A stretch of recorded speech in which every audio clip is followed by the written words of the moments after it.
Mulai. Pemirsa dimanapun berada, sedulurku dimanapun berada, mari kita lanjutkan cerita Alkisah Petilasan Kibuyut Pagertoya. Ya, namun sebelumnya saya informasikan dulu bahwa di sini ada penguasa makhluk jin, ya, makhluk jin yang di sebelah timur lokasi Petilasan Kibuyut Pagertoya. Yang pegang itu namanya Rotadenawa atau Buto, ya, namanya itu Dadap Siwakala. Kalau digambarkan di wayangnya itu Betara Kala, saudara-saudara, ya, yang berkuasa di sebelah timur. Yang di sini yang saya tempatin ini perempuan, namanya Nyi Lancang. Kalau digambarkan di wayangnya itu Bencari Gedeng Promoni, saudara-saudara, ya. Kalau yang di sumur yang tadi yang saya sebutkan namanya sumur Jaya Pirasa, itu ada penghuninya Buto juga, namanya Kirana Berana. Dia menduduki sumur, ada dua, saudara-saudara. Sumurnya di sini di sebelah yang nyata, dan satunya itu di dasar air, di dalam air itu ada, ya, penghuninya yaitu namanya Kirana Berana. Dia sepaket, saudara-saudara, dengan Tika Kencana Angrum Sari atau Nyi Reksa Bumi. Dia datang ke sini satu paket itu dari perbatasan Jawa Tengah Jawa Timur katanya. Tepatnya di sana ada apa namanya, ada telaga, ya. Dia sengaja datang ke sini untuk mencari tempat ketenangan, tapi Tika Kencana dengan Angrum Sari dia beragamakan Sang Hyang, belum masuk Islam, saudara, ya. Nah, sini tanaman-tanaman yang bersejarah seperti ini, saudara. Ini kemuning namanya. Di sana juga banyak, ya, kemuning. Nah, ini namanya ini lain do, ya, namanya kata orang sini sepanggang, ya, panggang, kesambi itu, saudara, itu kesambi, ya. Namanya di sana ada lagi yang di belakang, saudara, namanya Ranggu Alas, besar sekali. Ya, cuma jalan ke sananya sudah ini, ya. Sini posisinya ada di sebelah selatan, ya. Terus nyimplung atau cemplung, ya.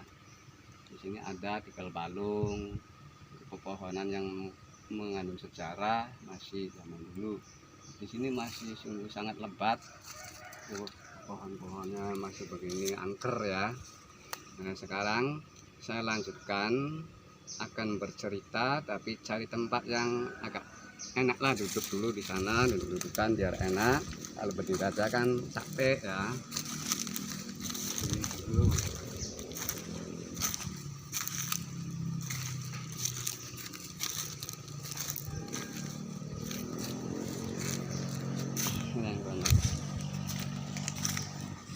Nah, kan kalau duduk begini kan enak, ya, saudara-saudara. Jadi akan kupas tuntas Alkisah Petilasan Kibuyut Pagertoya awal sampai akhir yang ada di Petilasan Kibuyut Pagertoya, Karanganyar Kulon, Desa Pesanggerahan, Plumbon, Cirebon. Bismillahirrahmanirrahim. Alkisah Kibuyut Pagertoya atau Petilasan Kibuyut Pagertoya. Di suatu pedukuhan dulu, zaman dulu masih hutan belantara konon katanya, di wilayah utara, tepatnya Junti, saudara-saudara, ya, Junti atau Indramayu di situ, ya. Ada sebuah rumah kecil tinggal di tengah hutan, hidup bahagia, hidup sakinah mawadah warohmah, karena beliau adalah orang muslim, itu, saudara. Yaitu suaminya, bapaknya bernama Saiman atau Bagus Iman, istrinya bernama Dewi Anjara, Dewi Anjarsari atau Buyut Anjaran, saudara-saudara ya. Dengan dikarunia anak 3, saudara-saudara. Pertama namanya Ki Dugul, kedua Ki Semi, dan ketiga Ki Keset. Ya. Singkatnya cerita, anak-anak tumbuh dewasa sekitar usia 10 tahun ya, kakak beradik tuh mungkin ada yang 7 tahun, 9 tahun, 11 tahun mungkin ya, sekitar segitu.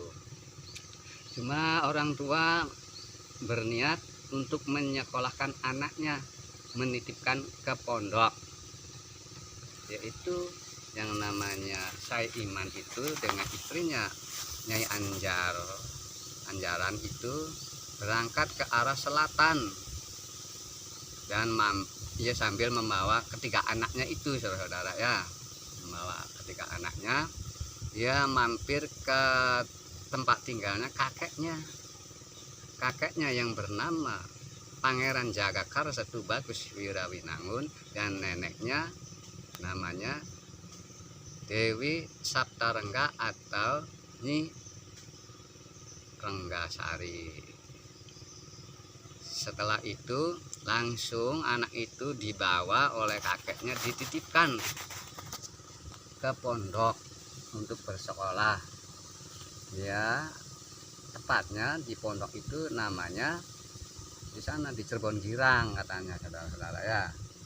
Cirebon Girang, singkatnya cerita itu ada algojonya itu tukang mongmongnya tuh, saudara-saudara, yang karena ini kan cucunya seorang pahlawan, sebetulnya pejuang, dia panglima perang yang namanya Pangeran Jagakarsa Tubagus Wirawinangun. Karena Pangeran Jagakarsa Tubagus Wirawinangun itu adalah pernah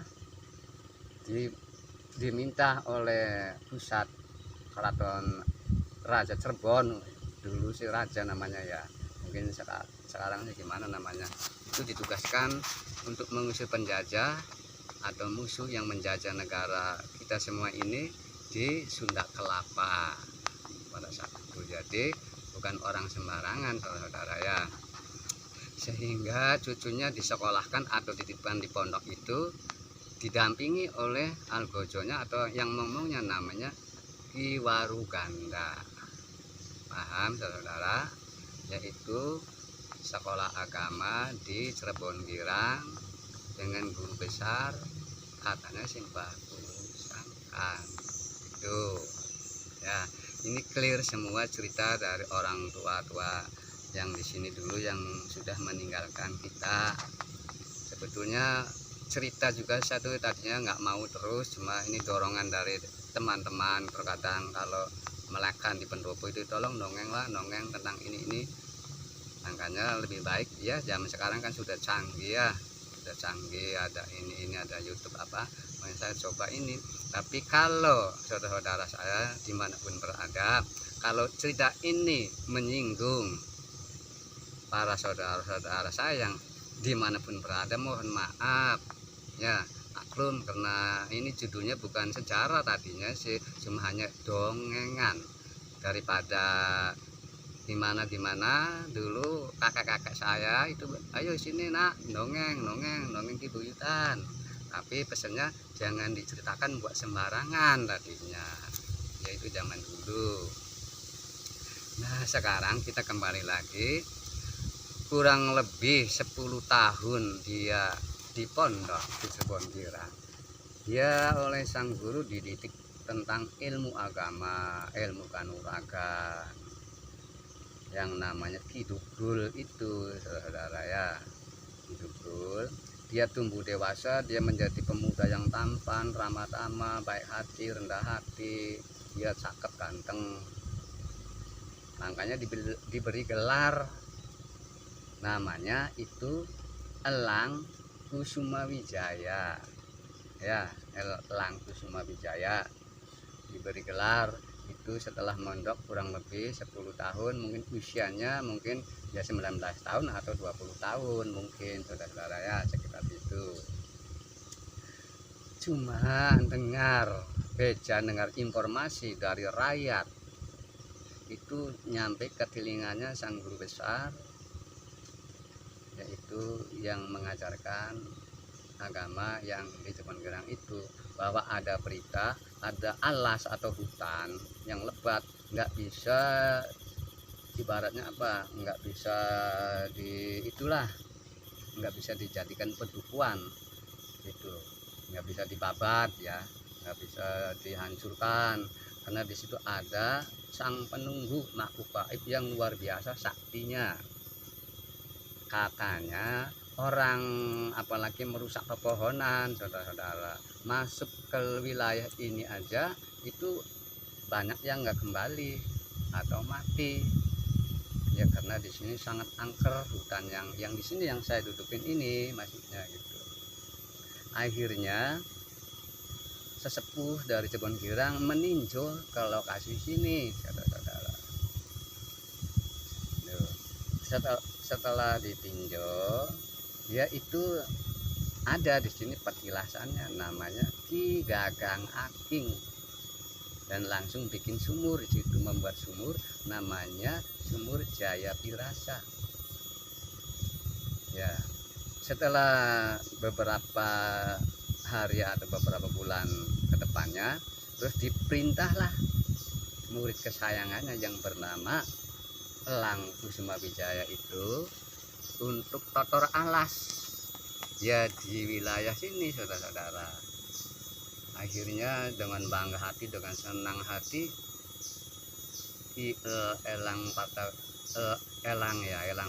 Elang Kusuma Wijaya itu karena diberi tugas amanah oleh sang gurunya, bahkan usianya jauh. Elang Kusuma Wijaya dengan sang gurunya itu setara cucunya ya, sebangsa cucu, jauh itu usianya ya itu. Dan diberi surat perintah atau surat izin untuk totor alas, karena di sini di alas hutan ini ada penjaganya yang namanya Windu Merta. Windu lama, merta alas. Lama di hutan, tua di hutan, alias penunggu alas atau Ki Jagawana, saudara-saudara. Ya, makanya bergegaslah mereka dari arah selatan menuju ke utara dengan didampingi dengan algojonya yang bernama Ki Waruganda. Jelas, saudara-saudara ya, biar jelas ceritanya tuh dari awal ini. Berjalannya bergegaslah, berpamitan dengan sang guru, dia mendatangi ke lokasi ini, di wilayah ini, saudara-saudara, yang saya dudukin ini hutannya sih ya. Tapi sebelum itu ya sesepuh sudah meninjau yang tadi saya ceritakan itu. Di sini ada petilasan Ki Gagang Aking ya, yaitu sesepuh Cirebon, dengan dibuatnya sumur itu yang namanya Sumur Jaya Pirasa itu, saudara-saudara. Akhirnya singkatnya cerita, dia sampai ke sini, memasuki hutan ini, hutan yang lebat, yang banyak jin setan merkayangan, penuh dengan itu.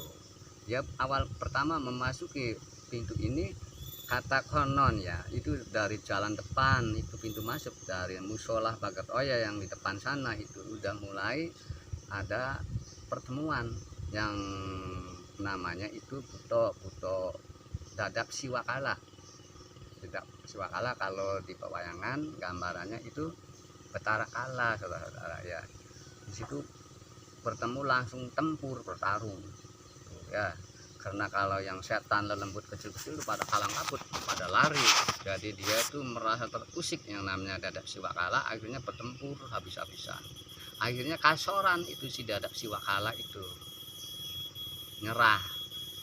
Akhirnya memasuki ke dalam sini, bertemu dengan Nyi Lancang. Nyi Lancang itu namanya Gedeng Pramuni kalau di pewayangan, saudara ya. Dia tuh nggak bertempur, malah kagum melihat Elang Kusuma Wijaya karena ganteng, cakep, tampan.